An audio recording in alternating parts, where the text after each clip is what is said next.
बच्चों स्वागत है आप लोग का हमारे चैनल एस जी एजुकेशन जून में। बच्चों आज हम देखेंगे कक्षा 12वीं हिंदी का आपका एक बढ़िया सा पेपर और इसको विद सॉल्यूशन, जिसमें कि आपके क्वेश्चन जो कि आपका 24 फरवरी का हिंदी का पेपर होगा, यहाँ से आपको उसमें क्वेश्चन देखने को मिलेंगे। तो आप लोग जो है वीडियो को एकदम पूरा अंत तक वॉच करिएगा, क्योंकि इस क्लास में जितने भी क्वेश्चन डिस्कस करेंगे हम सभी आपके बोर्ड एग्जाम 2025 का जो आपका 24 फरवरी का हिंदी का पेपर होगा उसके दृष्टिकोण से महत्वपूर्ण प्रश्न होंगे। और अगर आप लोग चैनल पर नए हैं तो चैनल को सब्सक्राइब कर लीजिएगा और वीडियो को लाइक और अपने दोस्तों के साथ शेयर जरूर करिएगा। तो सबसे पहले देखेंगे खंड क और इसमें आपके होंगे बहुविकल्पी प्रश्न। तो पहले का क है नासिक के तोपख्यान के रचनाकार है, यानी कि नासिक के तोपख्यान जो है आपका उसके रचनाकार आपके कौन है। पहला ऑप्शन दिया है मुंशी इंसाअल्लाह खां, दूसरा दिया है लल्लू लाल, तीसरा सदल मिश्र और चौथा प्यारे बच्चों आपका मुंशी सदा सुखलाल। तो आपका जो नासिक के तोपाख्यान है उसके रचनाकार आपके जो प्यारे बच्चों कौन है, सदल मिश्र है, यानी कि आपका जो तीसरा वाला ऑप्शन है आपका एकदम सही होगा। अगला प्रश्न देखेंगे तो दिया है बाल कृष्ण भट्ट द्वारा संपादित पत्रिका है, यानी बाल कृष्ण भट्ट जी जो है उनके द्वारा संपादित आपकी पत्रिका कौन सी है। पहला है कवि विचन सुधा, दूसरा हिंदी प्रदीप, तीसरा विशाल भारत और चौथा साहित्य संदेश। तो आपका बाल कृष्ण भट्ट द्वारा जो संपादित पत्रिका है प्यारे बच्चों आपका हिंदी प्रदीप है, यानी कि दूसरा वाला ऑप्शन आपका एकदम सही है।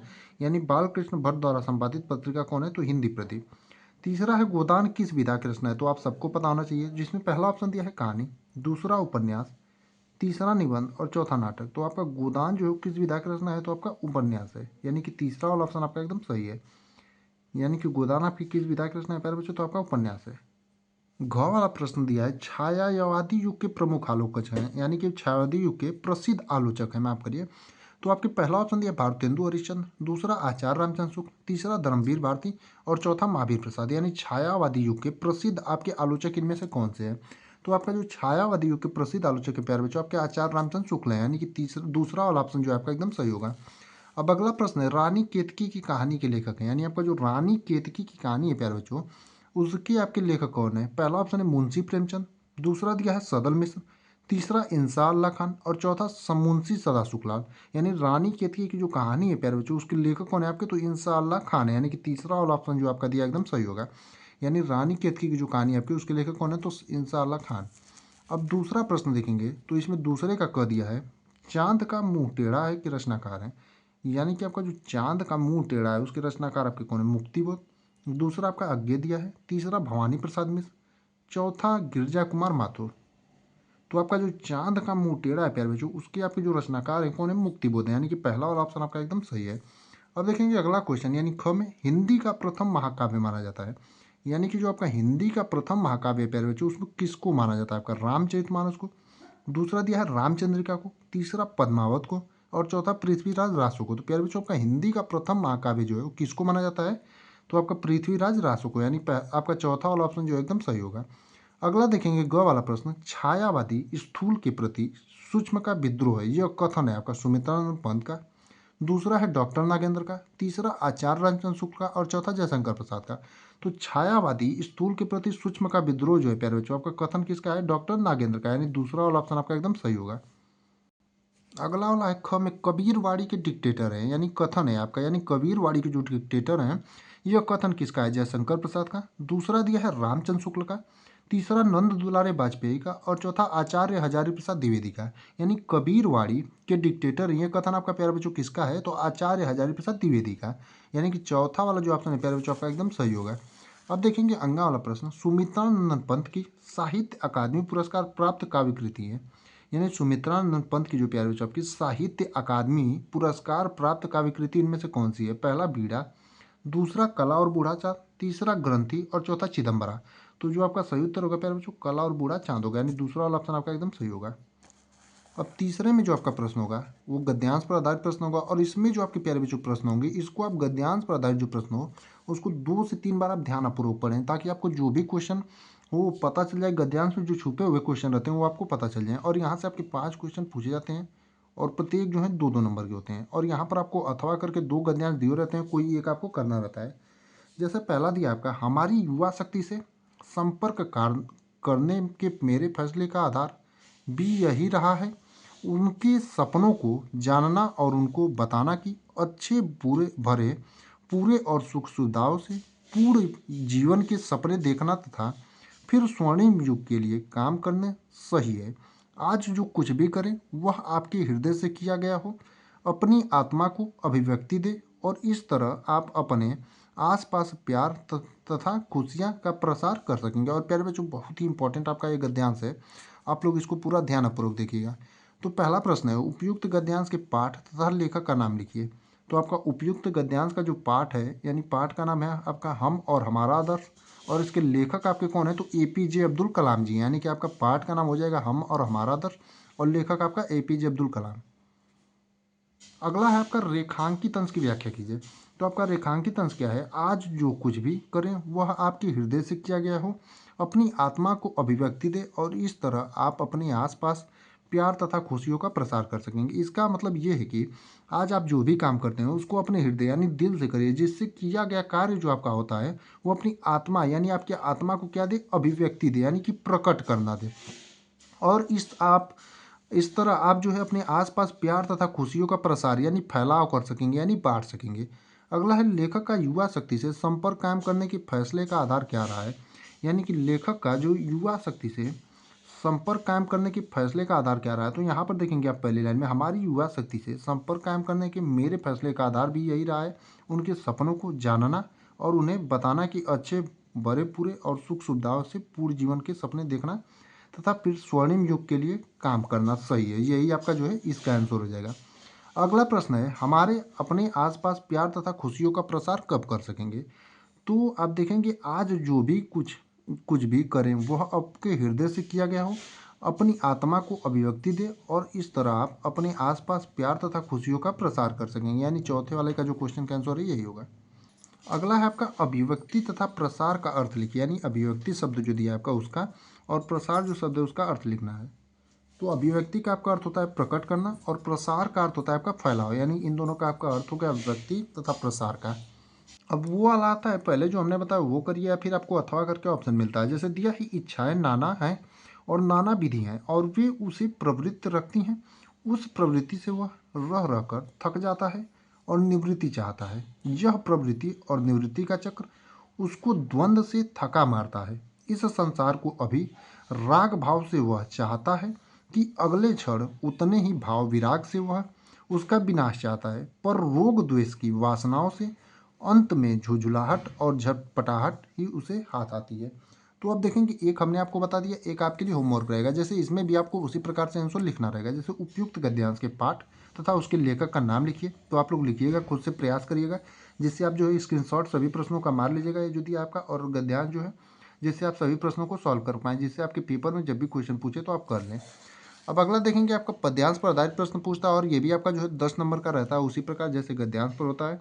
और यहाँ भी आपको जो है अथवा करके ऑप्शन मिलेगा, दो दिया रहता है, कोई एक करना रहता है। तो पहला है, मुझे फूल मत मारो, मैं अबला बाल वियोगिनी, कुछ तो दया विचारो, होकर मधु के मीत मदन, पटु तुम कटु गरल नगारो, मुझे विकलता तुम्हें विफलता, ठहरो श्रम परिवारों, नहीं भोगनी यह मैं कोई, जो तुम जाल पसारो, बल हो तो सुंदर बिंदु, यह हर नेत्र निहारो, रूप दूर दर्प कंदर्प तुम्हें तो, मेरे पति पर वारो, लो यह मेरी चरण धूलि, उस रति के सिर पर दारो। अब देखेंगे, ये आपका बहुत ही इंपॉर्टेंट जो है आपका ये वाला पद्यांश है, और ये आपका बार बार जो है बोर्ड एग्जाम में पूछा जाता है, और इसको हमने आपको पहले से ही सॉल्यूशन करा रखा है। तो पहला इसमें क्वेश्चन है, प्रस्तुत पद्यांश के पाठ का शीर्षक व कवि का नाम लिखिए। दूसरा है, रेखांकित अंश की व्याख्या कीजिए, यानी आपका जो रेखांकित अंश दिया है इसकी व्याख्या करना रहेगा। तीसरा है, प्रस्तुत पद्यांश में कवि ने कौन सा अलंकार प्रयुक्त किया है, यानी आपका जो पद्यांश ये दिया है इसमें कवि ने जो है कौन सा अलंकार प्रयुक्त किया है ये आपको बताना रहेगा। अगला है, काम व्यतीत होने पर उर्मिला किससे प्रार्थना करती है, यानी काम व्यतीत होने पर जो है उर्मिला प्रार्थना किससे करती है ये आपको बताना है। और पद्यांश में उर्मिला ने अपने सिंदूर बिंदु को किसके समान बताया, यानी पद्यांश में जो है उर्मिला ने अपने सिंदूर बिंदु को किसके समान बताया ये आपको बताना है। और सभी जो है आप प्रश्नों का आप प्रैक्टिस करिएगा, जिससे आपका प्रैक्टिस हो तो आप लोग बोर्ड एग्जाम में अच्छे से कर पाएँ। और अगर आपको ना समझ में आए तो फिर इसका दोबारा से हम आंसर दे देंगे आपको। फिर अथवा में आपको इसमें भी ऑप्शन मिलता है। अब अथवा वाला आपका है, देखेंगे सही से प्रिंट नहीं है, फिर से पढ़ देते हैं इसको। तरनी तनुजा तर तमाल तरुअर बहुछाए, यहाँ पर आपका अलंकार देखेंगे कौन सा है, तो आपका आपका अनुप्रास अलंकार, त वर्ण की आवृत्ति बार बार हुई, यहाँ से आपका एक उदाहरण भी तैयार हो गया। झुके कुले सो जल परमन हित मनहु सुझाए, किधो मुकुर में लखता उड़ची, सब निज निज शोभा, मैं प्रवनत जली जनी, परम पावन फल शोभा, मनु आतप वारन तीर के सिमिट सब छावे रहत, की हरि सेवा हित न रहे, निरखी नैन मनसुख लहत। अब देखेंगे आपका इसमें भी उसी प्रकार से क्वेश्चन होंगे। उपयुक्त पद्यांश के पाठ का शीर्षक वह कवि का नाम लिखिए, यानी कि पाठ के शीर्षक और कवि का आप लोगों का नाम लिखिए है। और बहुत ही महत्वपूर्ण आपका ये भी पद्यांश है, इसको भी आप लोग ध्यानपूर्वक तैयार करिएगा। जब भी पद्यांश भी आप सॉल्व करें इसे 2 से 3 बार ध्यानपूर्वक पढ़ें। अगला है रेखांकित अंश की व्याख्या कीजिए, यानी आपको जो रेखांकित अंश दिया गया था प्यारे बच्चों उसकी व्याख्या करना है। तीसरा प्रश्न है इस पद में किसका मनोहारी चित्रण किया गया, यानी इस पद में जो है किसका मनोहारी चित्रण यानी किसके बारे में बताया गया ये है। चौथा है यमुना तट पर तमाल के झुके हुए वृक्ष किस प्रकार के प्रतीत हो रहे हैं, यानी यमुना तट पर जो तमाल के झुके हुए वृक्ष हैं प्यारे बच्चों आपके किस प्रकार से जो है प्रतीत हो रहे हैं ये आपको बताया है। अगला है जल रूपी दर्पण में अपनी शोभा कौन दे रहा है, यानी जल रूपी जो दर्पण है उसमें अपनी शोभा कौन दे रहा है ये क्वेश्चन पूछा है। तो इसको भी आप लोग जो है प्रैक्टिस करिएगा। अब अगला आपका जीवन परिचय पूछता है, और जीवन परिचय में मैम ने आपको पहले से ही महत्वपूर्ण बताया कि कवि में कौन कौन याद करिए और लेखक में कौन कौन, क्योंकि यहाँ से आपका 10 नंबर का पूछता है। तो आप लेखक में जो है आचार्य राम माफ करिए आपका वासुदेव सरल अग्रवाल, एपीजे अब्दुल कलाम और डॉक्टर हजारी प्रसाद द्विवेदी, 3 लोगों का अगर आप याद कर लेते हैं तो आपका पर्याप्त है, और यहाँ से आपके 5 नंबर फिक्स हो जाएंगे। और यहाँ पर आपका साहित्यिक जीवन परिचय पूछता है। आप कवि में जो है आप राम जयशंकर प्रसाद, सुमित्रानंद पंत और जो है अयोध्या सिंह उपाध्याय हरिओ, 3 लोगों का याद कर लेते हैं तो यहाँ से भी आपका 5 नंबर का हो जाएगा।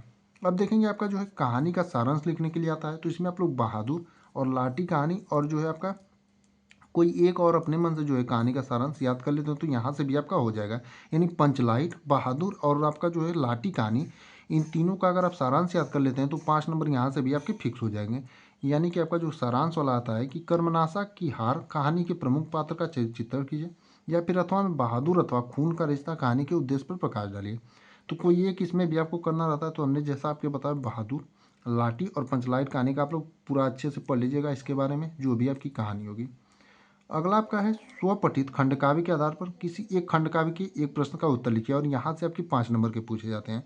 तो ये जो आपका खंडकाव्य वाला क्वेश्चन है ये आपका जिले अनुसार होता है, यानी जिस जिले से आप बिलोंग करते हो अपना एक खंडकाव्य जो है जो भी आपके जिले का हो उसे ध्यानपूर्वक पढ़ लीजिएगा, क्योंकि यहाँ से 5 नंबर का पूछता है। किसी जिले का आपका रश्मि रथी होता है, तो कहीं का आपका श्रवण कुमार होता है, और कहीं का आपका आलोक वृत्त है, और कहीं का आपका मुक्ति यज्ञ है, और किसी जिले का आपका त्यागी पति है, और किसी जिले का सत्य की जीत। तो आप लोग जिस भी जिले से बिलोंग करते हो अपना खंड काव्य तैयार कर लीजिएगा, क्योंकि यहाँ से आपके जो है 5 नंबर के क्वेश्चन पूछे जाते हैं और बहुत ही महत्वपूर्ण है। अब अगला आपका खंड ख में आता है निम्नलिखित संस्कृत गद्यांश में से किसी एक का संदर्भ सहित हिंदी में अनुवाद कीजिए। यानी आपका जो 2 संस्कृत गद्यांश दिए रहते हैं उसका आपको हिंदी में जो है क्या करना रहता है, आपको उसका हिंदी अनुवाद और संदर्भ लिखना रहता है, और यहाँ से आपके 7 नंबर के पूछे जाते हैं। तो ये जो आपको दोनों दिया है इसे आप लोग स्क्रीनशॉट मार लीजिएगा। जैसे पहला है अतीते प्रथम कल्पे जना एकम भीरूप, आपका जो ये दोनों गद्यांश इसे आप लोग जो है प्रयास करिएगा खुद से करने का, आपको होमवर्क है। इससे पहले हमने आपको बहुत सारे गद्यांश वाले जो है संस्कृत वाला भी क्वेश्चन करा रखा है, तो उसको भी आप लोग जरूर इसको भी करने का प्रयास करिए, जिससे आप लोगों की प्रैक्टिस भी होगी। तो ये भी आपके इंपॉर्टेंट गद्यांश वाले क्वेश्चन है जो संस्कृत वाला है, तो इसको भी आप लोग जरूर करिएगा। तो आप लोग जो है इसे प्रैक्टिस करिएगा, जिससे आप लोगों के बोर्ड एग्जाम में जब भी पूछे तो आप लोग एकदम आसानी पूर्वक कर पाएँ। तो गद्यांश वाला जो क्वेश्चन है इसे आप लोग करने का प्रयास करिएगा। अब अगला देखेंगे दिया है निम्नलिखित में से किन्हीं 2 प्रश्नों के उत्तर संस्कृत में दीजिए, और यहाँ से 4 नंबर का पूछता है। आपके संस्कृत में 4 क्वेश्चन दिए रहेंगे और किसी 2 का जो है उत्तर कर देना रहेगा। तो आप लोग संस्कृत का जो आपका पहला, दूसरा और तीसरा पार्ट है उसके क्वेश्चन आंसर अगर आप याद कर लेते हैं तो आपका यहाँ से पर्याप्त हो जाएगा। यानी कि संस्कृत का पहला, दूसरा और तीसरा पार्ट का क्वेश्चन आंसर आप लोग याद कर लीजिएगा, यहाँ से आपके क्वेश्चन जो है 4 नंबर के फिक्स हो जाएंगे। अब अगला आपका हास्य रस अथवा शांत रस की परिभाषा लिखकर उधार दीजिए। तो हमने आपको रस, छंद और अलंकार से कौन कौन से आपको पढ़ने हैं ये हमने एक ही वीडियो में बताया। आपके 6 नंबर के ये टॉपिक होते हैं। जैसे देखेंगे रूपक अलंकार अथवा उत्प्रेक्षा अलंकार की परिभाषा उदाहरण सहित लिखिए। फिर अगला है चौपाई छंद अथवा बरवे छंद की परिभाषा उदाहरण सहित लिखिए। तो ये जो है हमने एक ही वीडियो में बताया, अगर आप लोगों ने उसको नहीं देखा हो तो जाकर के जरूर देखें, क्योंकि 6 नंबर का आपका वहाँ से पूछता है। अब अगला टॉपिक है आपका निम्नलिखित में से किसी एक विषय पर निबंध लिखिए। आपका बढ़ती जनसंख्या और देश का भविष्य, आपका एक पर्यावरण प्रदूषण की समस्या और समाधान, भारत में आतंकवाद की समस्या, राष्ट्र के निर्माण में शिक्षक की भूमिका। और ये चारों टॉपिक के आपके जो निबंध हैं बहुत ही महत्वपूर्ण हैं, आपके बार बार जो है बोर्ड एग्जाम में पूछे जाते हैं। तो आप लोग जो है चारों टॉपिक के ऊपर एकदम बढ़िया से निबंध को जो है पढ़ लीजिएगा। बढ़ती जनसंख्या और देश का भविष्य, राष्ट्र के निर्माण में शिक्षक की भूमिका, भारत में आतंकवाद की समस्या और पर्यावरण प्रदूषण की समस्या और समाधान। अब अगला है क का पहला पवन का संधि विच्छेद होगा। तो आपका पवनों का जो संधि विच्छेद होगा, आपका द वाला ऑप्शन एकदम सही है, पौधन अन हो जाएगा। अगला देखेंगे उच्चारणम का संधि विच्छेद होगा, तो आपका उच्चारणम का जो संधि विच्छेद होगा कौन सा होगा, आपका द वाला इसमें भी ऑप्शन जो है एकदम सही होगा, उत दन चारणम, यानी कि द ऑप्शन एकदम सही है। तो आप लोग इन सभी प्रश्नों को एकदम बढ़िया से तैयार करिए।